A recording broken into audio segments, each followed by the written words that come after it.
La vie est trop courte, commençons par le dessert. Si pour vous la pâtisserie est un mystère, vous êtes au bon endroit. Bienvenue dans l'envers du dessert.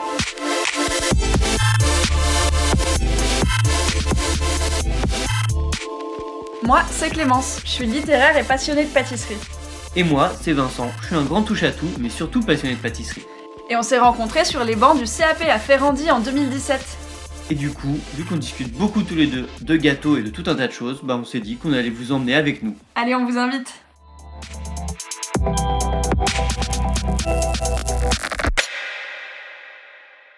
Bonjour à tous, est-ce que vous êtes contents de nous retrouver? Nous? Oui! Clémence, t'es content de retrouver nos copains qui nous écoutent? Ah oui, trop contente. Et vous savez aujourd'hui avec qui on va parler? Hélène Luzin, évidemment, vous l'avez vu dans le titre, c'est trop facile. Un jour, on va vous mettre un petit titre avec des points d'interrogation et on vous fera deviner notre invité.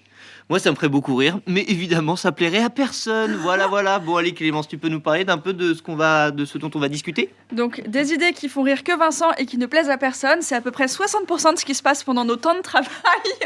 Mais bon, c'est pas grave. Hélène Luzin, elle est agente de chef et elle va nous expliquer pendant cet épisode à la fois ce métier qu'on connaît plutôt mal et aussi comment elle a conçu son bouquin qui vient de paraître et qui est les 50 pâtisseries des grands chefs qu'il faut avoir goûté au moins une fois dans sa vie. Tout un programme, hein. Vous l'aurez compris, moi, j'ai pris ça comme un challenge. Donc, suivez notre actualité, je vais cocher toutes les cases. Bah écoutez aussi. Voilà, on va écouter. Allez, à tout de suite.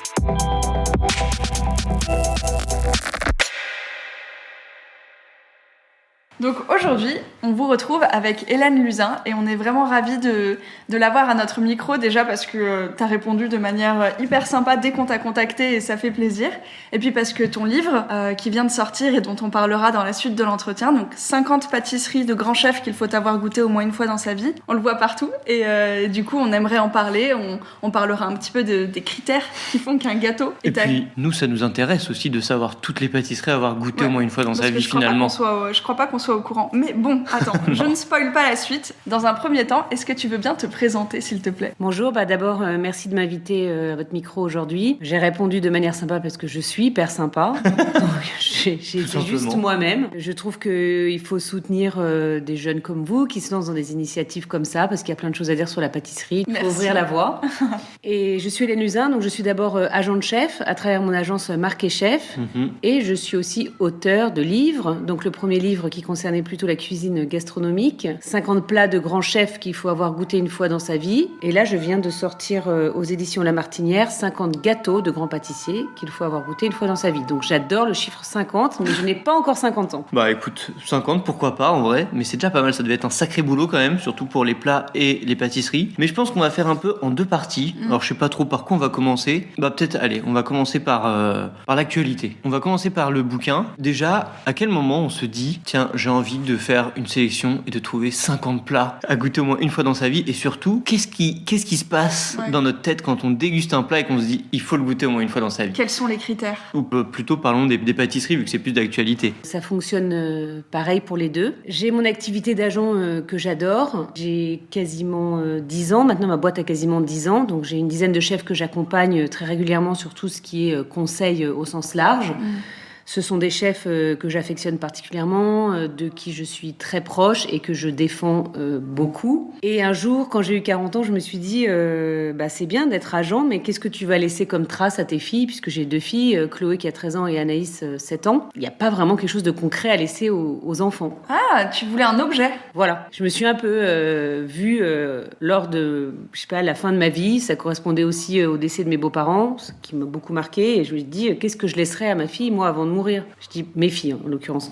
Je dis, en fait, je vais faire un livre. D'abord, j'ai un papa qui est éditeur de presse, donc j'ai toujours baigné un petit peu dans le journalisme, dans la presse et beaucoup dans la gastronomie, puisque mon père a monté le magazine Le Chef en 1986. Ah oui, Okay, d'accord. Okay. Donc j'étais toujours influencée et baignée avec mon père dans les restaurants des grands chefs. Et je me suis dit, toi, en fait, qu'est-ce que t'aimes faire? Manger, ça c'est sûr. Mais ça, beaucoup de gens aiment manger, mais surtout, il y a quelque chose qui se passe quand je mange quelque chose que j'aime. En fait, j'ai une émotion. Ça peut être différentes émotions, ça peut être un frisson, ça peut être un petit papillon dans le ventre, ça peut être un souvenir d'enfance, ça peut me ramener à l'enfance. Donc en fait, vraiment, tous mes choix sont dictés par l'émotion. Donc effectivement, choisir 50, c'est cornélien, c'est très difficile. Je pars toujours avec des listes, souvent plutôt de 80 à 100 plats ou gâteaux. Et après, j'essaie de regoûter et de voir vraiment qu'est-ce qui me procure cette petite émotion. Ensuite, le chiffre de 50, il y a 2 raisons. La première, je pense que je me baladais un jour à la Fnac et je voyais dans les rayons beaucoup de 50 plages, 120 plages qu'il faut avoir fait une fois dans sa vie. Il y avait toujours ce chiffre. Et puis, je trouvais aussi que le terme avoir fait une fois dans sa vie, voilà, c'était accrocheur. Donc voilà, je suis partie là-dessus. Après, il y a ma copine Hélène Petrini qui est la patronne du 50 Best. Je dis bon, 50 Best, 50. Ouais. Peut-être que 500, ça aurait fait un bouquin un peu lourd finalement à offrir. Impossible.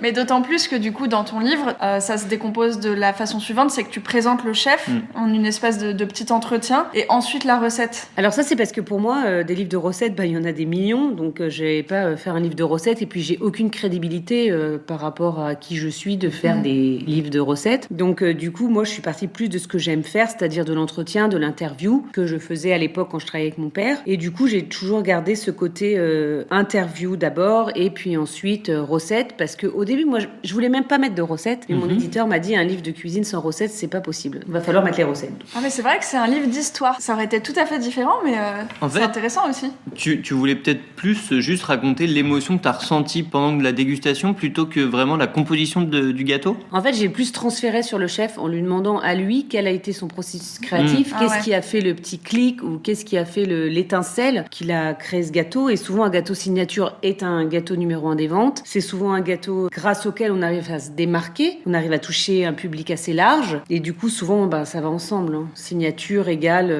processus créatif, réflexion. Moi, j'ai une petite question. C'est du coup, tous les gâteaux qui sont dans ton ouvrage, parce que tu parlais justement de gâteaux signature ou de gâteaux qui aura permis à un chef de se démarquer, est-ce qu'ils sont tous encore disponibles en vente? Oui. Ou est-ce qu'il y en a? Ouais, tous. Oui, c'est un critère pour moi aussi. Ok, donc, d'accord. Je peux avoir goûté des gâteaux qui ne sont plus en vente, mais j'aurais pas pu les mettre dans le livre parce que je veux que les lecteurs, et grâce à Instagram, aujourd'hui, on a vraiment un contact proche avec ces lecteurs. Les lecteurs vous sollicitent beaucoup, ils vous envoient les recettes des gâteaux qu'ils ont essayé de refaire, ils vous posent plein de questions. Quand il y a un truc qui marche pas, ils vous demandent un petit conseil. Évidemment, moi, derrière, j'appelle le chef, je lui demande et je le dis au lecteur. Je suis quand même pas technique à ce point-là. Mais oui, il faut pouvoir trouver les gâteaux. Il y a une femme que j'adore qui s'appelle Claire Etzler, qui est très connue. Malheureusement, elle n'a pas une boutique, on peut pas goûter ses gâteaux. Donc même si j'avais tellement envie de la mettre, j'ai pas pu. Tu es contre la frustration. Voilà. Et puis surtout, je veux un livre, je veux aussi que ça soit un petit guide. Parce que quand on se permet d'appeler son livre les 50 gâteaux qu'il faut avoir goûté une fois dans sa vie, déjà, c'est un peu, ça peut paraître un peu mettre la barre très haut. Donc si derrière, mon lecteur, il va essayer de le goûter et qu'il le trouve pas... C'est vrai, non mais en vrai c'est assez logique. Moi, un livre comme ça, je le prends comme une mission. Je le prends comme... très bien, je vais tous les goûter. Ok. Mais moi, j'avais une autre petite question. Est-ce que tu as vu avec les chefs, est-ce que c'est les chefs qui t'ont dit « Ok, alors moi, la recette que je veux te proposer, c'est celle-là » Ou est-ce que c'est vraiment toi qui as goûté plusieurs recettes de chefs? Oui, dans quel sens, en fait? Voilà, dans quel sens ça s'est fait? Est-ce que c'est toi ou est-ce que c'est le chef qui t'a dit « Alors moi, c'est cette recette-là qui m'a le plus marqué sur toutes celles que j'ai pu faire, etc. » Alors, pour revenir sur ta première chose de guide, en page 388 et 389, tu peux te faire signer le livre. Donc, effectivement, c'est trop bien. tu peux vraiment le prendre comme un guide et aller te le faire signer par les pâtissiers. C'est hyper ludique. Ça, c'est génial. C'est comme une petite chasse au trésor où tu as les petits tampons à chaque étape. Ou la collection Panini quand on... Voilà, c'est ça. C'est une idée qu'a eu ma copine Hélène Auville, qui est une copine avec qui je bosse et qui m'a dit mais attends, ton truc, il faut que tu fasses comme la collection Panini. Donc je l'ai fait pour le premier et je l'ai refait pour le deuxième et ça c'est un certain succès. Là, c'est encore plus un challenge. Ouais, vraiment. Pour répondre à ta question, alors il n'y a pas de règle, il n'y a pas une constante. Il y a vraiment, oui, effectivement, moi j'identifie un gâteau que j'ai goûté, évidemment, et après j'en parle avec le chef. Dans la majeure partie des cas ou du temps, on est d'accord. Le gâteau que j'ai choisi est le gâteau que le chef voulait mettre en avant. Okay. Après, je suis pas fermée, j'écoute. Si le chef me dit, bah finalement celui-là, ouais, ok, c'est peut-être mon gâteau signature, mais il représente plus ce que je fais maintenant, j'ai pas du tout envie de le mettre en avant, on l'a trop vu. Là, je vais l'écouter et je vais partir, je vais changer de gâteau. gâteaux. Parce dans le sud, je voulais mettre son Saint-Estèphe, qui est le plus connu de ces gâteaux. Il m'a dit non, en fait, je préférais l'Andoa. Aujourd'hui, ça correspond plus à ce que je fais. Évidemment, je l'ai goûté, évidemment qu'il est délicieux. On est à un tel niveau de pâtisserie que de toute façon, c'est difficile quand même de trouver des gâteaux ratés, entre guillemets. Donc là, voilà, c'est vraiment typiquement un exemple où Pascal, il m'a dit, bah non, Hélène, moi, je suis plus à l'aise avec ça. Ok, pas de problème. Ouais. Oui, puis je suis pas un tyran. Bon, bah d'ailleurs, à propos de tu n'es pas un tyran, qui es-tu? Qu'est-ce que c'est que ce métier d'agent de chef? Alors, agent de chef, c'est comme un agent d'acteur, comme un agent de photographe. Enfin, on représente un talent. On a la chance déjà que ces talents te confient leur image, leur personne. Il faut les défendre et il faut essayer de les vendre au mieux. Quand, par exemple, des marques les approchent pour faire des partenariats, il faut voir si la marque correspond à l'univers du chef. Est-ce qu'on peut les marier ? Parfois, on se fiance un peu avant, puis après, on se marie. On fait vraiment des contrats qui correspondent à l'image des chefs. Aussi, des contrats dont les chefs sont à l'aise, où ils ont envie de le faire. Je veux dire, moi, je force personne. Et puis après, ça peut m'arriver aussi de conseiller un chef de ne pas faire quelque chose, même si c'est payé avec très cher. Moi, j'ai des jeunes aujourd'hui, je pense notamment à Guillaume Sanchez, qui refuse toute marque qui a un rapport avec Monsanto. Il faut bien connaître ses talents et l'objectif, c'est de vendre ses talents le mieux possible. Et j'imagine bien les écouter parce que là, l'exemple que tu donnes avec Guillaume Sanchez, c'est que trouver des contrats en rapport avec les valeurs que certains chefs ont, ou etc. Ça, c'est la mission première. Moi, j'avais une autre question, c'est comment est-ce qu'on devient agent de chef? Est-ce que historiquement, c'est un métier ça fait longtemps qu'il existe, ou c'est un métier assez récent? Parce que mine de rien, la médiatisation, un peu, si on peut dire, des chefs, que ce soit pâtissiers ou même cuisiniers, c'est quelque chose d'assez récent. Est-ce que du coup, c'est un métier qui existe depuis peu de temps, ou... Je dirais une dizaine d'années, c'est un métier qui est récent, mais il y a des gars comme Nicolas Châtaignier qui ont ouvert la voie. Maintenant, il est un peu passé à autre chose. Je crois même il y a 15 ans, il a ouvert la voie. Après, on n'est pas beaucoup. Parce que t'es une des premières, du coup, si ça fait 10 ans que tu fais ça. Oui. C'est un métier qui n'est pas facile, c'est un métier qu'il faut connaître vraiment bien les gens. Il y a parfois des attachés de presse qui font un peu aussi les agents. Donc il y a un petit peu des porosités dans tous les métiers. Bon, moi, je suis vraiment spécialisée 100% là-dedans. Voilà, j'ai la chance d'accompagner des chefs depuis 10 ans qui sont devenus vraiment très proches de moi, que j'adore. C'est un bonheur de travailler avec eux, quoi. J'ai limite pas l'impression de travailler. T'as précisé en fille, mais tu trouves que ça change quelque chose? Non, moi, pour moi, la question du genre n'est pas très présente. Par exemple, j'éduque pas forcément mes filles comme il faut que tu sois une fille ou il faut que tu sois un garçon. Ouais, en fait, c'est les personnes. Et d'ailleurs, ce qui était à propos de personnes et de relationnel, quand t'as parlé du rapport, parce qu'en fait, tu trouves du business pour les chefs en dehors de ce qui se passe dans la cuisine, t'as parlé éventuellement de mariage et de fiançailles avec les marques. Et donc, on voit bien que tout ça, c'est profondément une question de confiance, c'est une question de relation. J'imagine que ça dépend même de qui représente la marque, avec qui tu pourras être en contact par rapport au chef. Tout à fait. Voilà, il y a des marques qui arrivent, elles savent qu'elles veulent absolument se maquiller avec un chef. Voilà, elles veulent ça, elles ont tel budget et c'est parti. Donc là, j'ai envie de dire, elles se marient direct. Après, il y en a d'autres, elles arrivent, elles tâtonnent. Alors on dit, bon, on peut faire un essai, on peut faire quelques recettes, quelques intentions, comme se fiancer. Puis derrière, si vous êtes vraiment content, on va se marier. Mais ce que je dis à tous les chefs de l'agence, un contrat réussi, c'est un contrat qui se renouvelle. Donc moi, je suis très contente. Donc, par exemple, un chef comme Gaël Lorieux, qui a une étoile au restaurant Auguste, on a signé il y a 4 ans avec Loïc Raison et on va, je crois, renouveler pour la 4e année. C'est extraordinaire. Ça veut dire que le chef a compris la mission et le mariage, il est long. Donc ça, c'est signe que vraiment le mariage est bon. Là, je vais plutôt parler, mais tu dois le savoir, du côté du chef. À quel moment un chef, il va commencer à avoir un agent? Parce que j'imagine qu'ils n'ont pas des agents dès qu'ils sortent d'école, mais à quel moment il y a pas d'agent? Ouais, tous les chefs n'ont pas forcément d'agent aussi, j'imagine. Qu'est-ce qui se passe dans une carrière d'un chef, etc. Est-ce que déjà, c'est plutôt peut-être toi qui les démarches, ou est-ce que c'est les chefs qui viennent te voir? Comment ça se passe, ce processus d'un chef qui commence à rentrer dans ce processus? Effectivement, moi, je suis vraiment allée les voir. Enfin, tous ceux que j'ai dans l'agence, c'est moi qui les ai démarchés. Ils ne s'étaient pas vraiment posé la question avant. Après, à partir d'un certain moment, quand ils sont très sollicités, ils ont besoin de quelqu'un pour faire le tri. Donc, l'agent intervient un petit peu quand même comme un bouclier par rapport à toutes les demandes qui peuvent parfois être un peu bizarres ou inintéressantes. Tous les chefs avec qui je bosse aujourd'hui, je suis allée les chercher et il y en a même un, j'ai mis très longtemps, mais j'ai fini par travailler avec lui. Donc voilà, aujourd'hui je suis à guichet fermé entre guillemets parce que je suis toute seule et que comme c'est vraiment un métier qui est très lié à ma personne et que le chef veut parler entre guillemets qu'avec moi et que je préfère faire du traitement sur mesure et avoir peu de chefs. Donc aujourd'hui, c'est vrai que je refuse, mais c'était pas le cas au début évidemment. Oui, mais c'était plus moi qui ai fait la démarche d'aller les chercher, et notamment Alexandre Couillon qui est à Noirmoutier, la marine. Je pense que pendant 4 à 5 ans, j'ai poussé. Il a fini par craquer, mais il est content maintenant.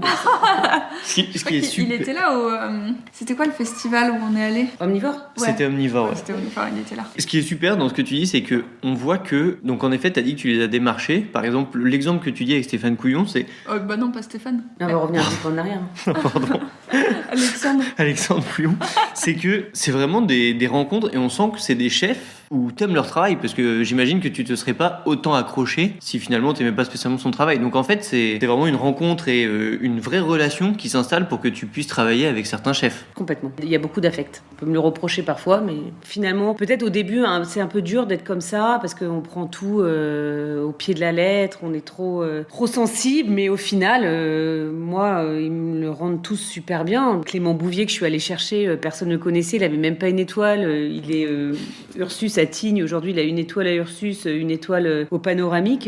Lui, il était content que je vienne le chercher, mais je le voulais, quoi. Je l'avais vu évoluer dans des brigades, j'avais vu évoluer de 3 étoiles la Bouite, je l'avais vu évoluer chez Jean-François Pelletier, et je me suis dit, mais ce gars, il a un truc, waouh, il a une énergie, je le veux avec moi, quoi. Donc j'y vais avec mes tripes, quoi, en fait. Et partout en France, là, parce que tu cites beaucoup d'adresses qui sont pas seulement à Paris. Ça, pour moi, c'est essentiel, hein. C'est comme mon livre. Mon livre, il y a du Paris, il y a de la province. Comme mon père me disait souvent au magazine Le Chef, je ne veux pas d'un magazine qui parle que de Paris et du microcosme parisien. Donc, quand tu fais le chemin de fer, il faut de la province. Et si tu veux, dans mes 2 livres, j'essaie de faire moitié-moitié. Moi, je me demandais, du coup, tu cites beaucoup de chefs pâtissiers, chefs cuisiniers. Est-ce que tu accompagnes des chefs pâtissiers aussi? Alors, c'est tout récent, oui. Là, je suis en train de négocier avec un pâtissier. Ah, ok. Je vais pas te dire parce que... Bah ouais, du coup, non. Mais oui, là, je vais rentrer un pâtissier, alors que j'en avais pas du tout, parce que c'est des pâtissiers de boutique, et que moi, je fréquentais plutôt des pâtissiers de restaurant. Donc, un pâtissier de restaurant n'a pas besoin d'un agent. Est-ce que tu penses que ça va être un travail un peu différent en entrant dans le monde du sucré? Non, c'est le même travail dans le fond. Après, c'est juste que les marques, c'est pas du tout les mêmes. Et qu'aujourd'hui, la pâtisserie à la cote, et que ceux que je vais rentrer, ils sont vraiment dans la tendance. Donc, ouais. Ah bah, hâte de voir ça. Ben oui. Faut que je vous laisse un peu de suspense. Suspense, quand même. Je sais pas tout vous dévoiler. Non. Mais déjà, on imagine, avec la sortie de ce livre, pour en revenir un peu au bouquin, que on a l'impression quand même que tu t'intéresses beaucoup à ce milieu gastronomique, mais aussi à ce milieu plus sucré, à ce milieu de la pâtisserie. On imagine que si, de par tes parents, t'as été un peu baigné dans la gastronomie, t'as eu peut-être ce goût un peu pour tout, en savoir l'univers salé et l'univers sucré. Est-ce que c'est rien que cet amour de la gastronomie qui t'a fait... Parce que finalement, agent, c'est un métier qui existe pour, comme tu disais, agent de cinéma, etc. Oui, 10%, par exemple, la série 10%. Voilà, la série très bien mon métier pour des gens qui comprendraient pas. Mais est-ce que du coup, c'est vraiment juste cet amour de la cuisine qui t'est dit, tiens, je vais être agent, mais je vais être agent de chef cuisinier? Non, mais pas du tout. Désolée, je vais être beaucoup plus terre à terre. Mon mari, Olivier, travaille dans le cinéma. Et c'est lui qui m'a dit, dans le cinéma, il y a plein d'agents. Pourquoi dans la cuisine, il n'y a pas plein d'agents? Tu devrais faire ça, ça t'irait trop bien comme métier. Et voilà. Mais c'est pas terre à terre, c'est trop bien comme histoire. Non, mais c'est... Tu faisais quoi avant? Avant, j'étais avec mon père au magazine Le Chef. Ah oui, ok. J'avais cru comprendre que t'avais travaillé dans la mode. Ah oui, mais ça, c'était encore avant, parce que je suis très vieille quand même. Mais non. Donc mon premier job, oui, c'était chez Elle Magazine à New York. Donc j'ai vécu à New York pendant 6 ans. D'accord, en fait, on t'a dit qu'il y avait possibilité, c'est vrai que pourquoi pas les chefs n'aient pas d'agent, et là tu t'es dit, ouais, c'est vrai, et finalement, t'as eu raison. Et moi j'ai une question du coup, on a fait 50 plats, là t'as fait 50 gâteaux, c'est quoi le prochain livre? Justement, je me pose beaucoup de questions, est-ce que ça va être 50 vins, est-ce que c'est 50 plats de street food, est-ce que c'est 50 fromages, est-ce que je sais pas. Il y a le pain aussi. Il y a l'envie d'en faire un autre. Tu mets combien de temps? Là, moi j'ai une petite question. Série, là. Ça met combien de temps d'élaborer un livre pareil? Alors le premier, déjà il a fallu quand même trouver un éditeur, parce que c'est quand même ce qu'il y a de plus difficile, et j'ai beaucoup de gens qui m'appellent aujourd'hui en me disant, mais Hélène, comment t'as fait pour te faire éditer, Bon, honnêtement, j'ai pas été pistonnée du tout, je suis allée comme ça au combat avec mon projet, et il y avait un éditeur que j'aimais bien, c'était les éditions de La Martinière, puisque je les avais connus grâce au livre d'Arnaud Lallemand qui s'appelle Champagne. Oh là là, voilà. J'ai mangé la meilleure purée à la truffe de ma vie chez lui. Ah oui. Il y avait tellement de truffes. Ah oui, il est très généreux en truffes. C'est l'assiette champenoise, c'est ça? Tout à fait. Oh là là. Donc j'avais eu l'expérience avec cet éditeur grâce à lui et du coup j'y suis allée un peu... Il faut y aller comme ça. Voilà. Et j'ai dit voilà, j'ai un super projet et on m'a dit oui mais il faut faire un dossier. Je dis non, moi je fais pas de dossier. Donc ça c'est le truc dans le boulot, je fais très peu de mails. Les gens, ça les énerve parce que je fais pas assez de mails, mais je dis que moi je suis pour la discussion. Tu es quelqu'un du téléphone ? Voilà, je téléphone, j'argumente, je fais des mails quand on passe à la contractualisation. Mais je suis plutôt quelqu'un dans le blabla, je suis très bavarde. Mais parce que j'adore ce que je fais, je suis très heureuse aujourd'hui. Je veux dire, une femme épanouie et j'aime mon métier. Ouais. Je ne considère pas que ce soit un métier difficile ou voilà, c'est un plaisir tous les jours. J'adore ce que je fais, je rencontre des gens extraordinaires, j'ai une chance folle. Je pense que tu as bien raison de vouloir faire ça au téléphone parce que, à mon avis, nos auditeurs seront d'accord avec moi, mais ça se sent. Ça transpire quand on parle, vraiment on sent la passion et le Moi je suis une femme de terrain, une femme de blabla, j'appelle des chefs pendant des heures, vraiment j'adore échanger, j'adore discuter et je trouve que voilà, aujourd'hui on est dans une société où tout le monde écrit, tout le monde se met des parapluies, faites-moi un mail pour résumer notre conversation, non désolé, j'ai pas le temps, enfin, voilà je passe à autre chose. Finalement on en revient à ce truc où on parlait des rencontres qui étaient très présentes dans ton métier, on sent qu'en fait c'est l'humain qui te tient particulièrement à cœur et que c'est beaucoup plus humain une conversation finalement rien que par téléphone plutôt que des messages. Mais j'aime les gens, vraiment, j'aime les gens. De toute façon, je ne pourrais pas faire ce métier si j'aimais pas les gens. C'est pas possible. Il faut s'intéresser à eux, il faut leur poser des questions, il faut pas avoir peur. Moi, j'ai jamais peur de poser des questions. Voilà, je pense que dans une autre vie, j'aurais peut-être psy. Dans une autre vie, t'aurais pas été chef. Non, pas du tout. J'ai jamais été attirée. Moi, au début, je voulais être dans la police, donc. Ah oui. Vraiment rien à voir. Plutôt commissaire, enquêtrice, faits divers, tout ça. Mais de toute façon, pour dire qu'on aime les gens, je pense que même pour faire un livre comme ça, qui du coup doit prendre un temps fou, il faut aussi aimer les gens parce que finalement c'est un livre où on a envie de faire découvrir déjà des gens aux gens. En fait, François Perret, qui est le chef du Ritz, il m'a fait un très gros compliment la semaine dernière. Il m'a dit ton livre, on le voit partout, tout le monde en parle, ça prend vraiment, ça cartonne. Mais il me dit mais tu sais pourquoi ?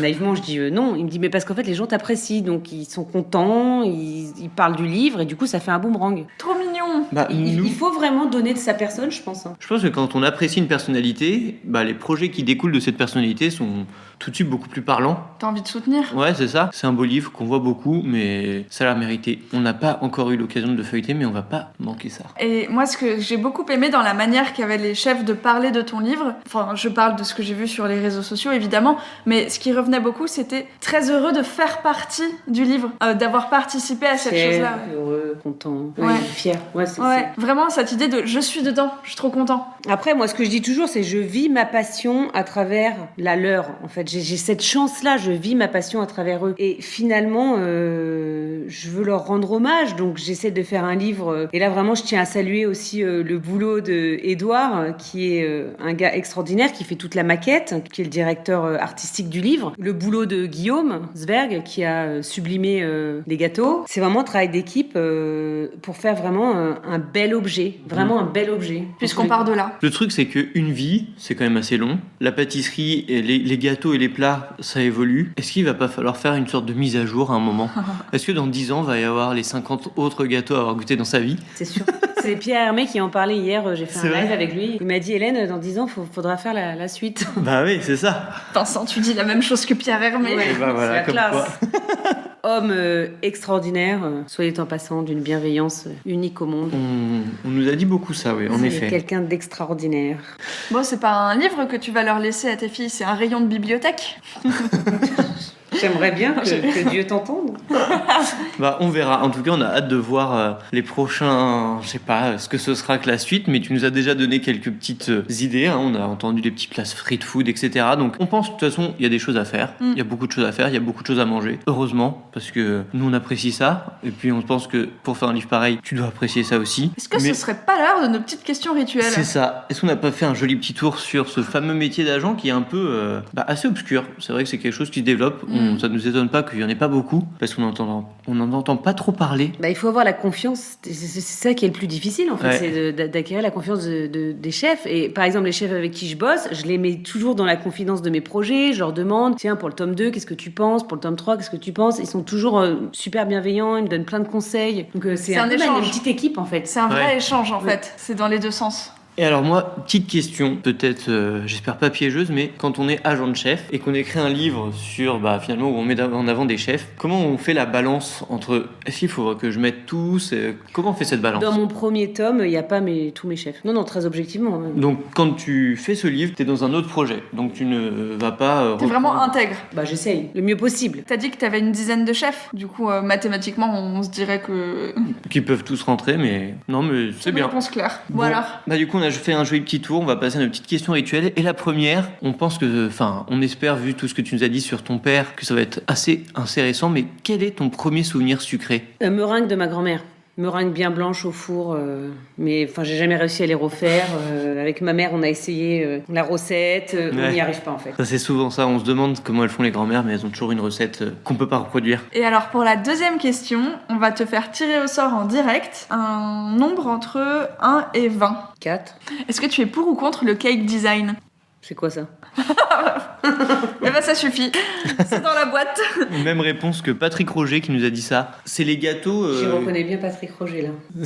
Ah oui, ça m'étonne pas. Il a dit ça, qu'est-ce que c'est que ça? Il a dit Exactement. qu'est-ce que c'est que ça? Mais ouais, c'est ces fameux gâteaux de pâte à sucre. Les gâteaux américains. Il me semble peut-être que j'en ai acheté un pour ma fille quand elle avait 5 ans en forme de Reine des Neiges. Mais... Ah oui, ça, la Reine des Neiges a pas fait que du bien. Hein. Entre les chansons à répétition et les gâteaux Reine des Neiges, on l'a vu passer. Bon, c'est tout pour nous. Voilà, et là, Merci on va beaucoup. terminer en te demandant, mais qu'est-ce qu'on peut te souhaiter pour la suite? La santé. La santé? Bah oui, parce que si on n'a pas la santé, on va fait nulle rien. part. C'est vrai. La santé pour pouvoir continuer de manger de délicieux plats et de délicieux gâteaux. Et de faire ce travail qui t'anime. Mon mari dit toujours que dans la vie, il n'y a pas de problème, il n'y a que des solutions et qu'il n'y a rien de grave sauf un problème de santé. Je pense que pour terminer, c'est une belle phrase à retenir. Et c'est assez vrai. Merci chérie. Spéciale dédicace. Merci Voilà. beaucoup Hélène. À bientôt. Et nous, on va repartir avec ce joli livre et on va partir en mission et on va compléter les 50 tampons Attrapez-les tous. et on reviendra vous les montrer. Ça marche. Fièrement. Merci Allez. beaucoup. Merci à vous.